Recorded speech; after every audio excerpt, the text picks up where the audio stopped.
कि मेरे brake pad घिस गए थे और मुझे पता नहीं चला था, ब्रेक ही नहीं लग रही। खड़ा हो जा रहा हूँ ब्रेक पे तो भी नहीं लग रही ब्रेक भाई। पिछले साल भी यही हुआ था मेरे साथ। पिछले साल भी जब इस तरह से मैंने अपनी गाड़ी का खुलवाया तो भाई वो लीक मार रहा था। यार ये तो फिर बड़ा गलत काम हुआ मेरे साथ। पिछले साल वाले सारे केस रिपीट हो रहे हैं क्या? Har Har Har Har Har Mahadev, welcome to new vlog. यार मैंने सोचा हाईवे पे चल तो रहे हैं, चल एक्सपेरिमेंट करते हुए चलते हैं हाइलक्स के। सो भाई ये मैंने एडब्लू अब तक नहीं डलवाया, 691 किलोमीटर चलने को रह गया। और जब अब मैं स्पीड दे रहा हूँ ना तो रेस थोड़ी दब के चल रही है, हल्की सी गाड़ी दब रही है कह लो, है ना। थोड़ा सा मतलब मोमेंटम है ना वो कम ले रही है, क्योंकि शायद एडब्लू ख़त्म होने वाला है इसलिए है। बाकी एडब्लू डाल के अगर फिर भी दब रही होगी फिर चेक करता हूँ फिर उसका क्या रीज़न हो सकता है। क्योंकि उसका अगर ये रीज़न नहीं है तो फिर ये होगा कि मेरी गाड़ी का जो एयर फिल्टर है वो भर गया होगा। उसको बेसिकली क्लीन कर लूँगा थोड़ा तो सही चल जाएगा। ठीक है, एयर फिल्टर क्लीन होना ज़रूरी है और मेरी गाड़ी का रेडिएटर भी क्लीन होना है, क्योंकि मड वगैरह में ना मैंने गाड़ी चलाई थी उसके बाद गाड़ी ना उस सही तरीके से धुली नहीं है।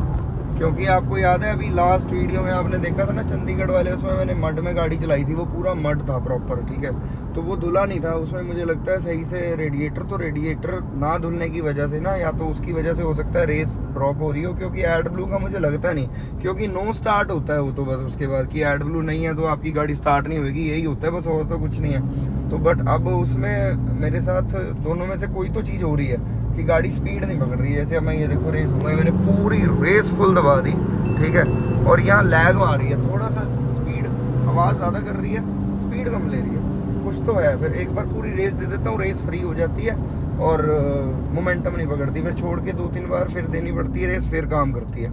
तो एक्सपेरिमेंट पे एक्सपेरिमेंट चल रहे हैं। मैं पहुँचने वाला हूँ अजमेर, बस मेरा रह गया मैक्सिमम 15 मिनट का ड्राइव रह गया है, अजमेर पहुंचता हूँ। अजमेर में हम एल्केमिस्ट कॉफ़ी पे मिल रहे हैं सारे, साथ ही साथ भाई मेरा कॉफ़ी वाली जो चीज़ें हैं या फिर ब्रांड जो हम रेडी कर रहे हैं, जिसमें हमें सामान क्या क्या बनाना है, मेन्यू क्या क्या रखना है, वो सारी चीज़ें भी साथ के साथ चल रही हैं और सही हो रहा है, बेसिकली सही हो रहा है। मेरी ड्राइव में हर जगह का मैं टेस्ट चेक कर रहा हूँ। ठीक है, मैं अभी टेफ्टा कॉफ़ी में था जयपुर, वो बहुत अच्छी थी। टाउन कॉफ़ी भी अच्छी है वहाँ पे, वो भी हमने ट्राई की थी। और क्या ट्राई किया, हांडी की रोटी ट्राई की थी, वो भी अच्छी थी। तो बस ठीक है, इसी तरह से हर जगह पे रोस्टी कैफ़े नोएडा में ट्राई किया, वो भी अच्छा था। सो चल रहा है धीरे धीरे, सब जगह पे ट्रायल्स चल रहे हैं, सब कुछ चल रहे हैं। हम भी कुछ नया और बड़ा और बढ़िया लेके आएंगे भाई। कहाँ फंस गया मैं इनके बीच में, वापस आ भाई, साइड से निकल जा, चल चल चल चल चल नीतीश कुमार चल। मैं क्या ला मैं क्या लिश्का। चलो भाई चलते हैं, चलो अजमेर में जाके आपको मैं मिलता हूँ। अजमेर अगला शॉट अजमेर का। मैं एक्चुअल में ना जब आ रहा था यहाँ से तो ये लेक दिखी मुझे। हाँ। तो अजमेर की जो लेक है ये नेचुरल वाटर है, मतलब कहाँ से आता है ये पानी? ये लेक है, वही रेनी वाटर वगैरह जो भी इकट्ठा होता है और आसपास से जो भी गांव से। अच्छा। हाँ। तो मतलब ये पानी है जो यहाँ पे अजमेर की जो लेक है स्टोर आसपास की, और इसमें बोटिंग वोटिंग सब कुछ होती है। अभी तो यार्ड भी चलने लग गई है। हाँ देखा मैंने, यार्ड भी थी अंदर। हाँ, आपके शहर की कोई खास बात बताओ, क्या खासियत है यहाँ पे? हमारे तो इधर आना सागर ही है खास। हाँ, हमारी कचौड़ी फेमस है यहाँ की, कड़ी कचौड़ी। ब्रेक शायद कम ही लग रही है इसकी, लग नहीं रही है। वही मुझे टोयोटा में जाके देखता हूँ, टाइम लगा लूंगा थोड़ा सा। ब्रेक कचौड़ी भी फेमस है यहाँ, कचौड़ी फेमस है भाई, कड़ी कचौड़ी बहुत फेमस है यहाँ, सही कह रहे हो आप।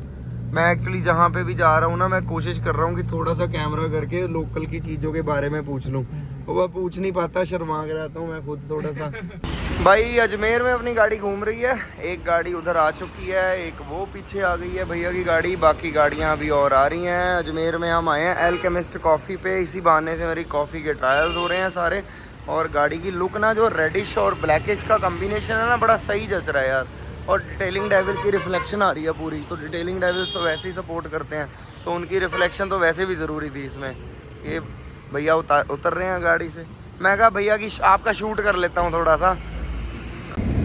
अभी हम जा रहे हैं भाई एक फ़ोटो खिंचवाने के लिए, अजमेर मेंबर्स सारे कहीं पे एक ऐसी जगह जहाँ पे कोई अच्छी फ़ोटो आ जाए, उस प्लेस पे जा रहे हैं, गाड़ियाँ खड़ी करके फ़ोटो खिंचाएंगे। 4 हाइलक्स हैं, अभी नितिन भैया वाली आई नहीं क्योंकि वहाँ पे वो क्लेम के लिए खड़ी हुई है। तो भाई 4 में भी फ़ोटो मस्त आएगी, एक नंबर। हाइलक्स तो 2 खड़ी हूँ, उसमें भी फ़ोटो मस्त आती है। तो चलो चलते हैं अब हम कहाँ पे, फ़ोटो खिंचाने के लिए।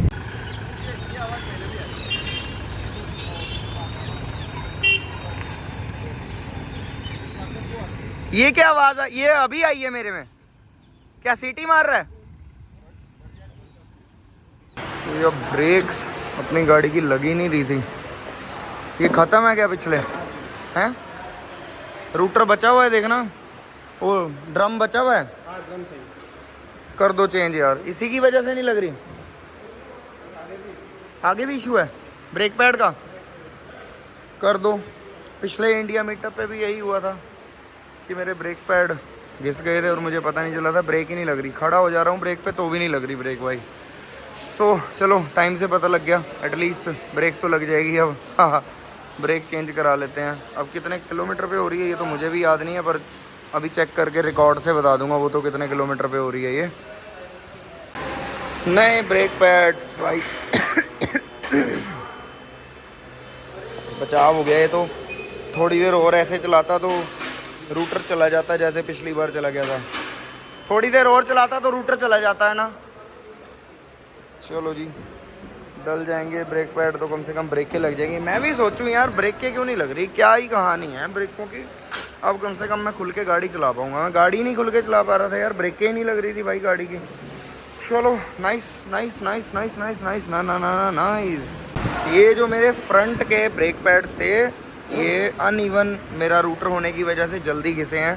तो आप जब अपने गाड़ी पे ब्रेक पैड डलवाओ तो इसकी चेक करा लो कि ये आपका अनइवन तो नहीं है। अगर ये अनइवन है, ब्रेक पैड नए डाल भी दिए ना तो भी ये जल्दी घिस जाएंगे, ठीक है। तो एक चीज़ और है साथ में, अगर आप रूटर डाल रहे हो, ब्रेक पैड डाल रहे हो और या फिर रूटर आपका स्किम हो रहा है तो अपने बैलेंस कराना पड़ेगा आपको टायर्स का। अगर बैलेंस नहीं कराओगे तो आपका ये वोबल करेगा, इस तरह से कम करेगा ये आपको। ये स्किमिंग मशीन है, ये मशीन अपनी गाड़ी पे लगेगी यहाँ पे। और भैया इसको देखो ये कर रहे हैं, इनसे मैंने पूछा अभी तो भैया ने बताया कि अगर आपको स्किमिंग करानी है तो पहले ये इस तरह से क्लीन करना पड़ता है सो दैट इसका सरफेस अनइवन ना रहे और जो रूटर की स्किमिंग है वो प्रॉपर हो जाए। क्यों भाजी यही है? ये भाई स्किमिंग मशीन है जिससे काम होगा अब सारा। सेम इसी तरह से मेरे साथ पिछले साल हुआ था, जब मैं इंडिया मीटअप पे था तो गुड़गांव में मुझे कराना पड़ा था। तब डीलरशिप की गलती थी, अब मेरी गलती है। डीलरशिप ने तब मेरे साथ किया था कि सर्विस की थी उन्होंने, वो सर्विस में वो चेक ही नहीं किया उन्होंने, पिछले मेरे ब्रेक पैड घिसे हुए हैं। तो इस बार वाले में तो चलो मैंने ही नहीं चेक कराया, इस बार मैं क्योंकि सर्विस नहीं कराई, सर्विस मेरी अभी ड्यू है, अभी होनी है।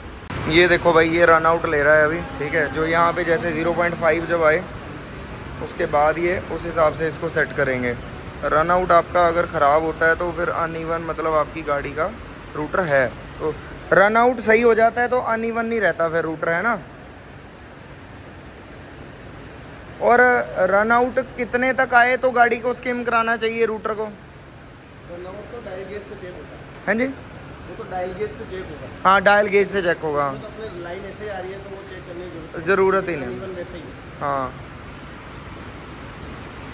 वैसे जो डायल गेज से चेक करें 2 या 3 पॉइंट तक अगर रन आउट आता है तो फिर 0.5 तो फिर स्किम करना है। नहीं ठीक है, अगर 0.5 स्किम अच्छा ज़्यादा आ रहा है तो स्किम करना है, ठीक है। देखो अब ये मेरा स्किमिंग हो गई है इसकी, ठीक है। अब ये स्किमिंग हो गई तो इसके बाद मुझे इसकी बैलेंसिंग करानी बड़ी ज़रूरी है। यार एक बात बताओ, जैसे स्किमिंग हो गई है, अब मेरी गाड़ी की इसमें स्किमिंग भी हो गई, ब्रेक पैड भी नए डल गए, तो बैलेंसिंग क्यों करानी पड़ती है? बैलेंसिंग टायर जो तो अपन पीछे से आगे ला रहे हैं टायर, हाँ टायर का बैलेंस होता है, बैलेंस इसका तो हो गया, ठीक है। टायर का बैलेंस होगा तो प्रॉपर हो जाएगा, तो फिर वॉबल नहीं करेगा, ब्रेक पे भी नहीं करेगा, हाँ बिना ब्रेक के। ब्रेक के भी नहीं करेगा, सही है, ठीक है। भाई अगर आपने भी स्नॉर्कल डाल रखा है तो चेक कर लेना कि आपकी लीक तो नहीं हो रहा है। यहाँ से देखो मेरी गाड़ी में ये लीक हुआ है एकदम से, अभी इसको सेट करा रहा हूँ मैं, है ना। यहाँ से इसके ऊपर ही लगेगा जो लगाना है। हाँ यहाँ लगेगा साइड में, थी नहीं कुछ भी इस पे? नहीं कुछ नहीं यार ये तो फिर बड़ा गलत काम हुआ। खाली सिलेंडर। मेरे साथ पिछले साल वाले सारे केस रिपीट हो रहे हैं क्या? पिछले साल भी यही हुआ था मेरे साथ। पिछले साल भी जब इस तरह से मैंने अपनी गाड़ी का खुलवाया तो भाई वो लीक मार रहा था। अब इस साल भी यही हुआ है मेरे साथ कि अब भी मैंने ये खुलवाया है तो लीक है। अब आपके सामने है, देखो मैं क्या ही बोलूँ भाई। जिसने भी स्नॉर्कल डाल रखा है चेक कर लेना कि आपकी गाड़ी में तो इस तरह की लीकेज नहीं आ रही कहीं पे। अभी हमने ये लगा दिया है भाई इस तरफ, ठीक है। इसके दूसरी तरफ भी लगा दिया जिससे कि ये फिक्स हो जाए, ठीक है, और इसमें लीकेज ना हो। भाई मुझे बड़ी आवाज़ आती थी यार, ऐसे आवाज़ आती होती थी लीकेज की, वो यहीं से आ रही थी। और इसका मतलब मैं समझ ही नहीं पा रहा था आवाज़ कहाँ से आ रही है, और दिमाग ही नहीं काम किया कि इसको खोल के देख लूँ। चलो अब हो गया, बच गया, टाइम से बच गया, है ना। सही टाइम पे आ गया मैं यहाँ पे और सही सोल्यूशन हो गया। पिछले साल वाला सेम केस मेरे साथ रिपीट हो गया। ये तो पिछले साल भी मेरे साथ ऐसा ही हुआ था, इस साल भी ऐसा ही हुआ है। मेरी बार कोई लीकेज क्यों होती है या किसी और की भी हुई है भाई, कमेंट करके बताना ज़रूर, ठीक है। ये लग गया और इधर से अभी एयर फिल्टर भी नया डाल रहे हैं हम, और ये भी सारा क्लीन होके धुल के आ गया है। अब ये भी डल जाएगा और नीचे से फेंडर लाइनिंग भी हो गई। बस हो गया अपना काम, टाइम से भाई चेक कर लिया तो बचाव हो गया। बाकी अगर किसी का ऐसे लीक हो रहा हो तो इंजन सीज से पहले पिस्टन उड़ेगा, पिस्टन नॉकिंग करेगा, है ना। मेरे साथ लास्ट ईयर भी ऐसा ही केस हुआ था, इस साल भी ऐसा ही केस हुआ। पिछली बार भी भीलवाड़ा के पास ही हुआ था, इस बार भी भीलवाड़ा के पास ही हुआ। अभी मैं गलती से चला गया, कह लो गलती से चला गया हूँ, ये मैं मेंशन करना पड़ेगा मुझे कि मैं गलती से चला गया। उसका रीज़न यही है क्योंकि भाई मैं अगर ना जाता तो मैं फंस जाता। एड ब्लू के चक्कर में चला गया। एंड में तो मैंने सोचा था एड ब्लू अगर नहीं होगा टोयोटा के पास तो मैं भाई बाहर से डलवा लूँगा। एड ब्लू तो डल ही जाता, कोई बात नहीं, एमरजेंसी में तो बाहर से आप डाल ही सकते हो। तो अब अगर मैं ना जाता तो क्या क्या नहीं पता चलता। फ्रंट के ब्रेक पैड, रेयर के ब्रेक पैड, स्नॉर्कल का लीकेज। भाई पहले तो ब्रेक पैड से मरता मैं, ठीक है, फिर स्नॉर्कल का लीकेज है तो इंजन सीज हो जाता, कहीं भी मुझे सड़क पे बैठना पड़ जाता। बट एनीवे अभी भगवान ने सही समय पे अपने को बचा लिया, सही समय पे आंखें खुल गई। आप भी इसी तरह से अपनी आंखें खोलो और व्यू देखो, नज़ारे वाली।